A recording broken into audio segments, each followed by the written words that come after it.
And you're just a scholar all the way around. You're reading all the time. I like that you fit that into the broadcast. You know, I just grab a nugget when I can. This will be taken in at the 1. And good starting field position. He'll get this one all the way up to about the 35-yard line. Tom Brady leads the offense out for their next possession. And how about the start so far, Charles? 3 first-half touchdown passes. And that's how you generate excitement on a team. Keep your offense moving at a really high level.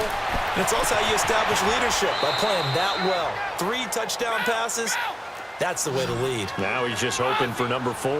That one goes for 24 yards. Hey, goal 66. Go! Throwing on first down is Brady. Got his man complete over the middle. That's Brown. And he's going to get it down to the 33-yard line here. 7 yards, the pickup on the pitch and catch.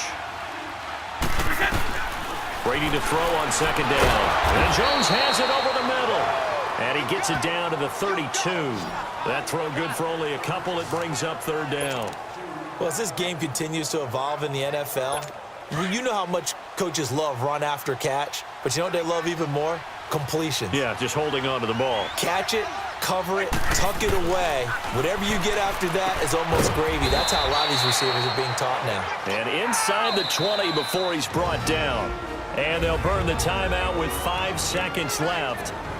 A chance to try to add 3 points before heading to the locker room.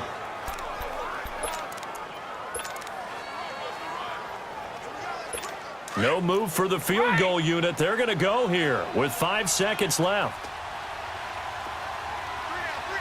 Wait 20! Wait 20! A first carry now for Kareem Hunt. And they'll get him down right around the 16. And with just 1 second remaining in the first half, they'll call the timeout.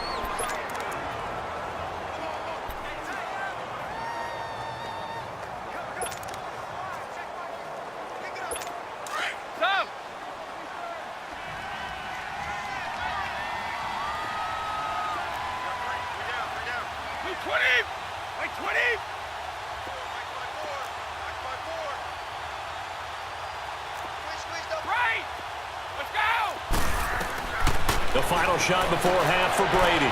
And this results in 6. Touchdown.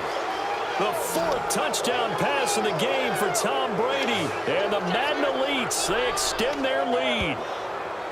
You knew time was going to run out, so this had to be in the end zone, and somehow they were able to find a window and get it done. Very easy for us to talk about up here that, yes, all that had to happen, but when time's running down, sometimes your brain compresses a little bit too. They show great poise, understanding of situation, making sure they got to the... Due to time constraints, we move you forward in today's broadcast to the beginning of the 3rd quarter. So we reach halftime in what's been a fairly one-sided game so far.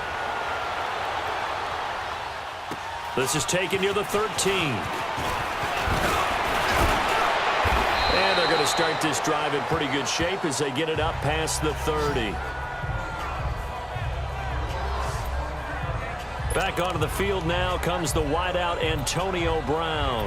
And I know that they've double-teamed him a couple times, but not a ton. Whatever they're doing isn't working. He's up over 100 yards. We'll see how they adjust. And when they do that, they weaken their defense in other places as well. And how many times have we done games where we've seen a guy have a big game like this? But it's usually not by himself, is it? Usually it opens it up for other people to have big games as well. Slipped 1 tackle, but no more as he's knocked to the deck behind the line of scrimmage. To throw on second down, Brady. And a first hookup with his all-pro tight end, Rob Gronkowski. First catch for the all-pro Gronk. And a first down.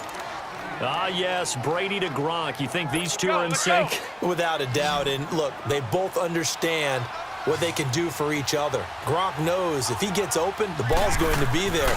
And Tom Brady knows what a great security blanket Gronk is. When all else fails, you find big 87. Now, meanwhile, the throw by Brady knocked away, incomplete. Well, CD, we have a second. We need to give a congratulations to Adam Vinatieri. Earlier in the year, set the all-time mark for field goals, but now he's the league's all-time leading scorer. He passed Hall of Famer Morton Anderson. How about that? And that was a record that Adam Vinatieri himself said, I didn't expect anyone to ever approach that record, let alone myself. And going into the game in Oakland, a lot of family and friends wanted to buy airline tickets, get out there and be there to celebrate. He had a groin injury, and he said, hey, you might want to hold off on that. I'm not sure I'm even going to be able to play. But play he did, and he set the record. He makes a strong case to be a first-ballot Hall of Fame guy when his time comes up. That's something as a kicker. 2,547 career points. Wait, 20. On third down, here's Bell. And he's going to get this one down near the 45-yard line. Give him a couple on the run as it brings up a fourth down.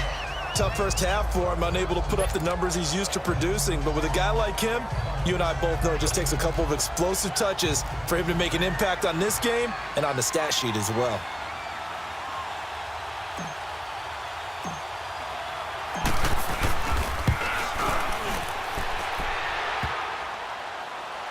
And off the crossbar, no good. A sensational effort from that distance, but rejected by the bar.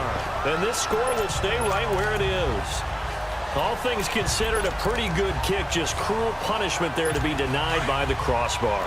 If you're going to hit from that distance, sometimes you're going to need a little luck. And unfortunately for him, this time the break goes against him. Now a play fake here on first down. And he took that in one-handed. What a grab. That one goes for 24 yards.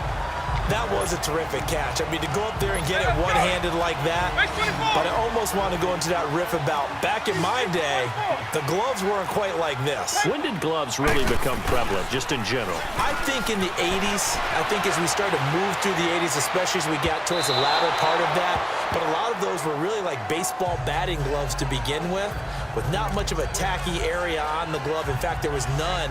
I actually remember in cold weather games wearing the old scuba gloves, which you'd wear in the diving, but they would split too easily in the course of a game. Then the glove manufacturers got smart and started adding to it, and here we are today. Vic with a give to Sanders. And able to push his way forward here for a good little gain. Give him 4 on the ground there. They're now left with 3rd and 6. Well, they still have time to get him established, but in my estimation, they've got to pick up the urgency here. They've got to get quickly in and out of the huddle and run off a bunch more plays.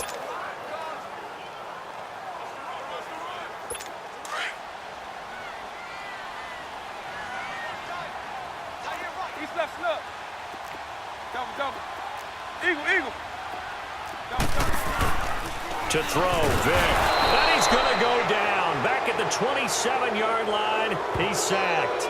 Sean Lee in there to drop him for a 6-yard loss, and that'll lead to a 4th down. Now, we talk about players blitzing all the time. I often laugh and sometimes call it just straight-ahead pursuit. What a running start right back to the backfield for him. Yeah, it really didn't give anybody a chance to get up there and stop it.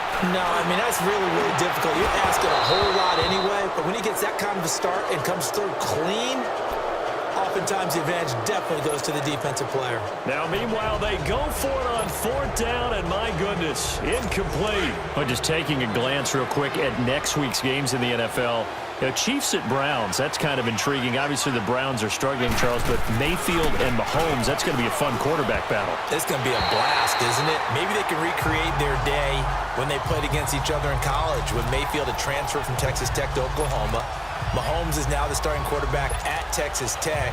Mayfield throws for 545 and 7 touchdowns, and the better game was had by Mahomes. Now, Mahomes' team lost, but individually, 734 yards, 5 touchdowns, and ran for 85 yards more. It's unbelievable. I thought both of their arms would fall off at the end of that game. Those are some Big 12 stats right there. Now, you've got the stat sheet from that game in front of you. How many times did Mahomes throw it? He threw it 88 times. That's unbelievable. 88. I think that game ended probably 2 days later after kickoff. I mean, it's unreal how long it took. Now they face a 3rd and 10 after back-to-back incompletions. Throwing now is Brady. Trying to lay one up deep. And that's caught inside the 35. It's a big play there on 3rd down. 42 yards. Tell the truth, partner. You didn't think he was coming down with that one, did you? Come on, tell me the truth. No, I didn't. I'll tell you what, though. A one-handed grab of that length. Talk about giving your team a little juice. Oh, big time. I mean, everyone's going to be excited about that one, whether you're on the field or not. It permeates his way through the entire team, and I can't wait to see what they do on the next down. And he's brought down, but not before he reaches the 8-yard line. That one goes for 24 yards. I've got to make sure that I don't take Tom Brady's greatness for granted, that we make it routine. How about that throw right there? Yeah. Another great completion. And you know one area where he honed his throwing? He was a catcher in high school. He was actually drafted by the Expos in 1995 in the 18th round. Wow, that would have been something.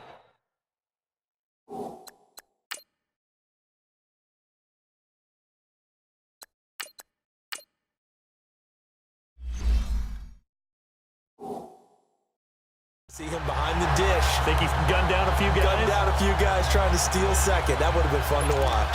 It's always a battle. Who's going to win on 1st down, the offense or the defense? Let's face it, if you've got the ball, 4 yards or more on 1st down is what you're aiming for. They tried to throw for it there. Nice effort to knock that one away and bring up 2nd down. Rodgers now to throw. And he will have a touchdown.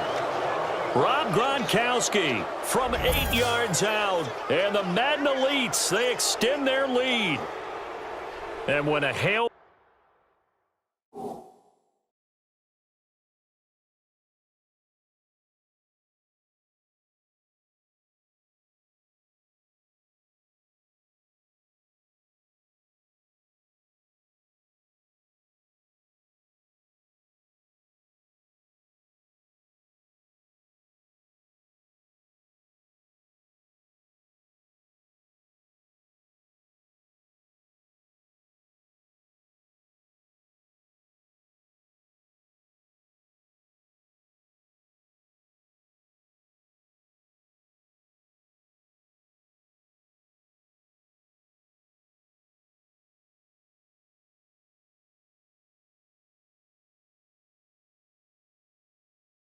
Mary is completed for a touchdown pass like that. I think any defensive coordinator just puts their face right into their hands. I don't think there's any doubt about it, and I don't have stats in front of me. I don't have the empirical numbers that say that in recent years the Hail Mary pass has been completed more than it has been, but it feels that way, doesn't it? And I know the defenses are spending more time on it. I think the biggest mistake they make is that they play everything from behind the receiver. I think they've got to start getting people in front as well to try and knock the ball away. Here's Tucker now out to kick this one away.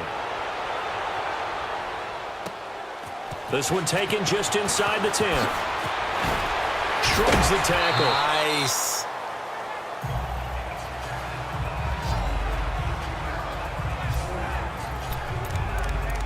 The Madden legends heading back onto the field. And on the last drive, they were in field goal range. They just opted not to kick it, didn't get it. How does that change the mentality this go-around?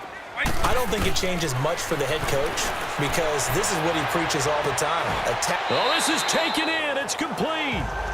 That goes for a gain of 31.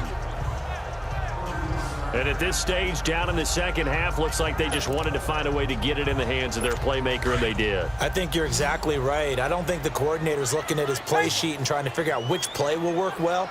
He's trying to figure out how to get the ball to the playmaker that you just described. Looking down at that sheet, you find people plays, not necessarily X's and O's, and that's exactly what they did there. And he will score. It's a touchdown. Randy Moss, his second touchdown of the afternoon. And the Madden legends able to cut into that lead. He has his 2 scores, but still a sizable deficit in this game. Do you have him in fantasy football this week?